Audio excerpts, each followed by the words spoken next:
I don't feel betrayed by my father. I, again, blame the people around him.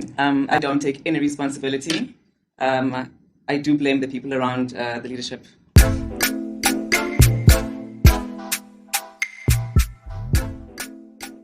Good morning, everyone.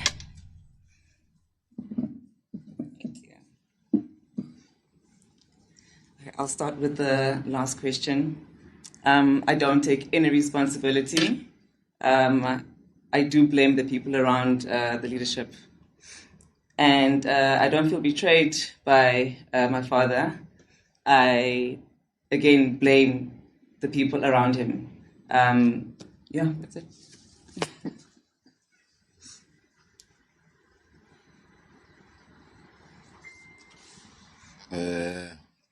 What do you think about the SG?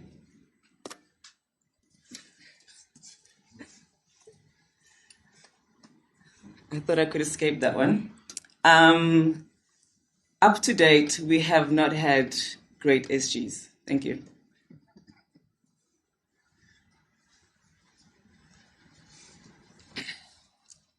I'd like to expatiate on the SG matter. You know, as what Dudu is saying, from day one, this party has never had an SG that's capable of actually leading this organization. Fact. And the president should not be blamed for changing SGs.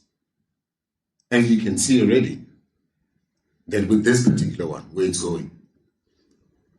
The problem is that when people occupy that role, the first thing that happens is that they become arrogant. They become celebrities. They now want to come in and just change without consultation. They want to abuse their power. And the problem is because, you see, you're dealing with people whose mindset is of that of politics. They don't have a liberation agenda. uMkhonto was founded by activists. And most of those SGs, by the way, were not on the ground. So they don't understand the party. They've never understood the party. And that's why you find so much resistance when it comes to members on the ground. Because they bring tendencies that are foreign to uMkhonto party. If you look at what's transpired to date, every single week, ever since he's arrived, statements regarding people being removed, a statement on Mabatu now all of a sudden having duty. What is that? You know, every single week, it's now we're becoming a joke. Every single week, we're calling press conferences. You know, it's time for Teletubbies. Time for Teletubbies. That's what we're becoming. And then we have people also who now we've been told, if I want to respond to that question, on the membership of some of those leaders. You know, it's funny that one of those leaders cited there should know better because he represented President Zuma in a DC regarding membership. So if he's not a member of uMkhonto party, that alone should be telling. I mean, that's the basis of which you actually participate in this party, by taking up membership. So if it turns out that these individuals in the form of leaders are not members of uMkhonto party, that's going to be very interesting to see how it turns out. Because now you're going to have non-members having expelled founding members. So on the issue of membership, should that turn out to be true, I think the outcomes are going to be quite dire from the members on the ground. And also, just to touch on the issue of the SG, there's no ways you can lead a movement such as uMkhonto party and still occupy a seat in parliament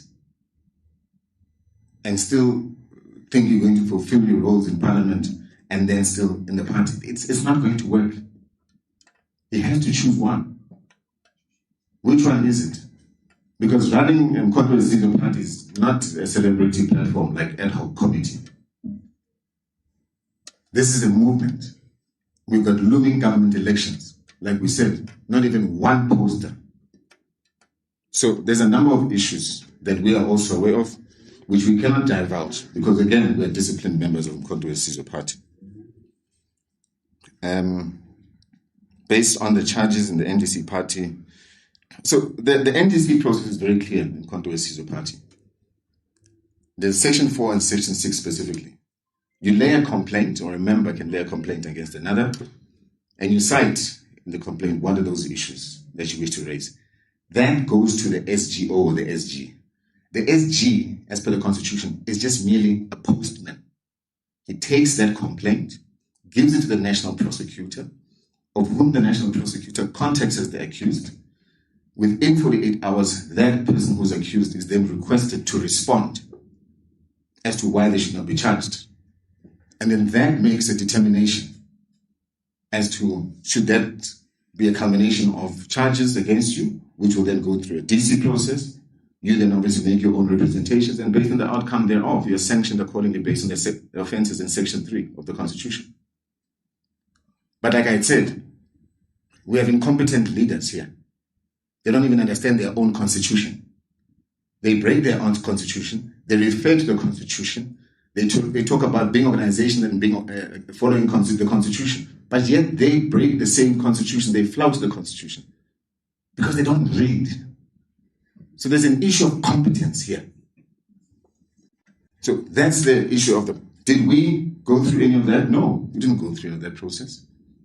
Instead, we were expelled Hollywood style. I sent the SG a letter responding to the so-called charges. And by the way, in those charges, the craziest thing, to show you how obsessed they are and vindictive they are, they go and they put Dudu's tweet as part of my charges. How is that possible? At what point? Where do I enter? How can you charge me for Dudu's tweet? So it shows you that these individuals were looking for anything and everything possible to deal with us. And disgustingly so, as despicable characters, they then go in news and politicize our friend's death and weaponize that to expel us. What kind of leadership is that? And then you want to say you lead an organization that represents uMkhonto. Today, this man, in the form of our friend, it's Father's Day. He's not around. But these individuals are sitting with their children. And yet they were comfortable enough to use his death to politicize and weaponize it to their own end game, which is to expel us. You can see they've got no grounds. So they wanted anything to hold on to.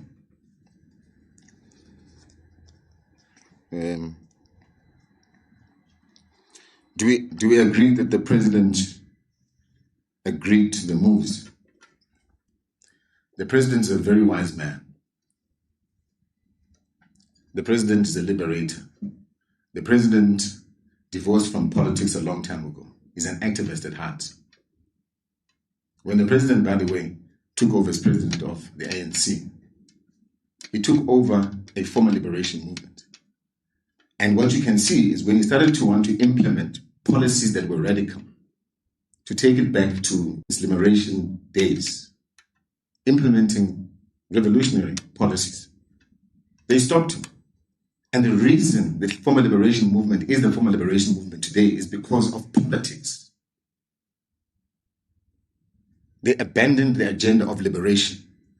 His predecessor, President Zuma's predecessor, was leading a liberation movement. But President Zuma took over a political party. He formed MK Party precisely because he did not want politicians to drive politics over the 90% agenda of liberation. That's why MK Party was formed by activists, by South Africans. Now we have tendencies of politicians, the 10% who are vibrating at politics. We are not at politics. We are at liberation, the 90%, the liberation agenda. And there you will find activists. So what you're seeing is tendencies of people politicizing, careerism, power mongering. That's what you're seeing here. President can see through all of that. And President, being the wise man that he is, he allows you to follow your own sword. Let's see what happens in the weeks to come. That will be telling, and I think it will then respond in answer to that question. So like we said, the president's decisions we respect, they are sacrosanct. And one thing I also need to state categorically is that I was already on my way out. Dudu knows, a lot of people know in the organization.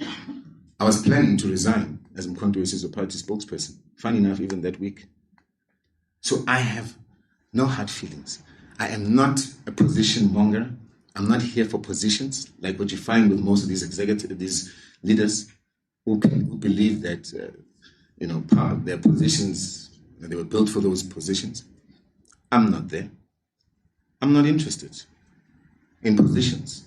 I came and I was selfless because the spokesperson role is selfless. I was the inaugural spokesperson for this organization during the toughest times, during the time when it was not fashionable, and I upheld the president's vision. So I can't be told today by politicians who want to come and politic about my contributions to the party. No. I mean, who are you? Where were you?